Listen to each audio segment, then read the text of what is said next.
Subscribe कीजिए हमारे educational channel को और बेल आइकन दबाइए सबसे पहले वीडियो पाने के लिए।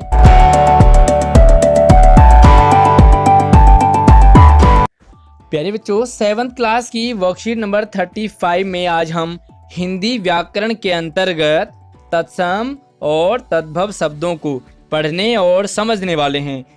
एग्जाम में भी पूछा जाता है आपसे तत्सम से तद्भव में बदलना, तद्भव से तत्सम में बदलना। तो आज हम सीखने वाले हैं तत्सम शब्द कहते किसे हैं, तद्भव किसे कहते हैं।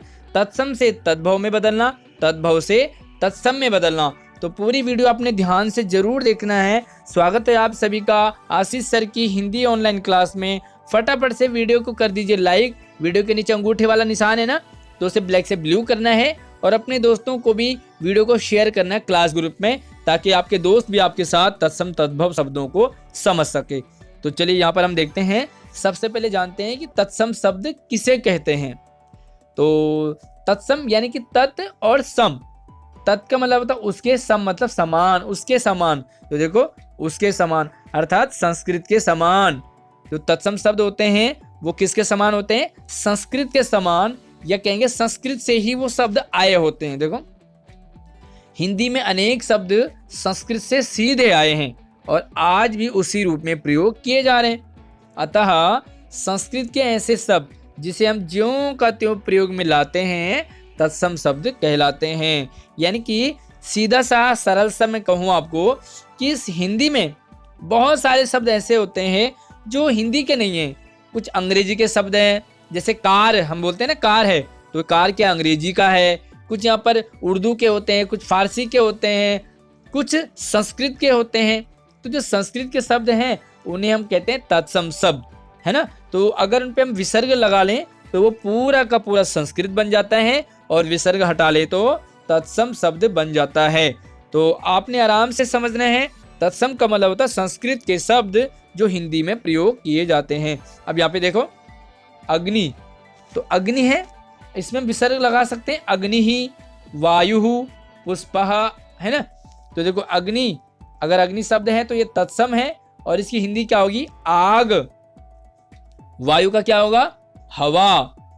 पुष्प तत्सम है, इसका तद्भव क्या होगा, फूल। पुष्प को कहते हैं फूल को। करुणा, तो करुणा कहते हैं दया को, दया करना। प्रकाश, तो प्रकाश तत्सम है और इसका तद्भव होगा उजाला, ठीक है, रोशनी। पत्र, तो पत्र किसे तद्भव होगा, चिट्ठी। सूर्य को क्या कहेंगे, सूरज, ठीक है, सूरज। और सूर्य आपका तत्सम शब्द हो गया। अब देखते हैं तद्भव किसे कहते हैं। तद्भव का मतलब होता है तद्भव, उससे होना। उससे किससे होना, संस्कृत से होना। अब ऐसे शब्द हैं जो संस्कृत से हिंदी में प्रयोग किए जाते हैं, उन्हें हम कहते हैं तद्भव। देखो संस्कृत शब्दों से परिवर्तित होकर बने शब्द। हिंदी में अनेक शब्द ऐसे हैं जो निकले तो संस्कृत से हैं, पर उनके रूप बहुत बदल गए हैं। अतः संस्कृत के जो शब्द आज परिवर्तित यानी कि बदल गए हैं वो तद्भव कहलाते हैं। अब देखो यहाँ पर संस्कृत के शब्दों को जब हम बदल दिया, हमने उन्हें चेंज कर दिया, तो वो हमारा हो गया तद्भव। कैसे, तो देखो यहाँ पर एग्जाम्पल आग। आग क्या है, अग्नि है ना, तो अग्नि को ही आग कहते हैं। तो अग्नि हमारा तत्सम और आग क्या हो गया, तद्भव, ठीक है। इसी तरह से देखो वायु, तो वायु का तद्भव हवा, ठीक है। पुष्प का क्या हो गया, फूल। करुणा का क्या बताया, दया, ठीक है। अब ये देखो सूर्य है, तो यहाँ पर क्या है, सूरज, ये तद्भव है। ऊपर देखो क्या लिखा हुआ यहाँ पर, पुष्प, तो यहाँ पर क्या है, फूल है। तो फूल क्या है हमारा, तद्भव, यानी कि ये पुष्प से ही फूल बना, तत्सम से ही बदल दिया है, तद्भव बना दिया है। अब यहाँ पर हमारे पास कुछ शब्द हैं जिन्हें हम बदलेंगे पेपर के लिए। तो नीचे दिए गए तत्सम शब्दों के तद्भव रूप लिखने, तो इनको तद्भव में क्या कहते हैं। तो चलिए मैं यहाँ पर आपको थोड़ा सा जूम करके दिखाता हूँ, और अभी आपने लिखना नहीं है, ठीक है, मैं लिखवाऊंगा आपको। अभी हम इन्हें समझते हैं पहले। मस्तक, तो मस्तक को कहते हैं माथा, क्या कहते हैं, माथा। उसी तरह से कपोत, तो कपोत क्या होता है हमारा, कबूतर। कबूतर को कहते हैं कपोत, तो यहाँ पे लिखोगे आप तद्भव में कबूतर। सर्प तत्सम है, तद्भव लिखोगे सांप। बानर, तो वानर को तद्भव में कहते हैं बंदर, ठीक है। हम हिंदी में बंदर कहते हैं, बानर नहीं कहते। वाष्प, तो वाष्प को कहते हैं भाप, भाप कहते हैं। हस्त को कहते हैं हाथ, और धैर्य को कहते हैं क्या, धीरज। कई बात कहते हैं ना, धैर्य रखो, धीरज रखो। और हस्त कहते हैं लोग, कई लोग हाथ कहते हैं। नयन, तो नयन का मतलब क्या होता है, नया नहीं, नयन का मतलब होता है आंख। मृत्यु, मृत्यु का मतलब होता है मरण, ठीक है। तो मृत्यु हमारा तत्सम, और उसे हम अगर उसमें कहेंगे तद्भव में, तो वो हो जाएगा हमारा मरण।